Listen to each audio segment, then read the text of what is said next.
আসসালামু আলাইকুম। Hello viewers, আপনারা সবাই কেমন আছেন? আশা করি ভালো আছেন। আজকে নিয়ে এসেছি প্লে স্টোর। তাদের প্লে স্টোরে এরকম সমস্যা প্লে স্টোর চলে না, মোবাইলে প্লে স্টোর কাজ করে না। তার জন্য আজকে সমাধান নিয়ে আসছি।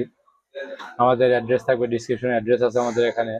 আমাদের অ্যাড্রেসে আসতে হবে, আসতে পারে আমরা সমস্যা সমাধান অল্প কিছু অর্থের বিনিময়ে সমস্যাটার সমাধান করে থাকি আমরা। যে কোনো কারণে প্লে স্টোর না চলে, যদি প্লে স্টোর না চলে, প্লে স্টোর লেখা আসে বা প্লে স্টোর যদি না চলে, এই যে আমরা একটা সমাধান করেছি। এটা একটা ভার্চুয়াল প্লে স্টোর, এটা একটা ভার্চুয়াল প্লে স্টোর। হ্যাঁ, ভার্চুয়াল প্লে স্টোর এটা আমরা ওপেন করেছি। এই যে অ্যাকাউন্ট দিয়েছে, দেন অ্যাকাউন্ট, এই যে অ্যাকাউন্ট, এটা আমার নিজের অ্যাকাউন্ট দিয়েছে, নিজের ভার্চুয়াল অ্যাকাউন্ট। এটা আমার নিজের অ্যাকাউন্ট দিয়েছে, আমরা অ্যাকাউন্ট বসাইছি, নিজের অ্যাকাউন্ট। আপনাদের নিজের অ্যাকাউন্টে না থাকে ভার্চুয়াল অ্যাকাউন্ট বসাইতে পারবেন আপনারা, কিন্তু আমাদের কাছে আসতে হবে, আমরা অনলাইনে কাজ করি না।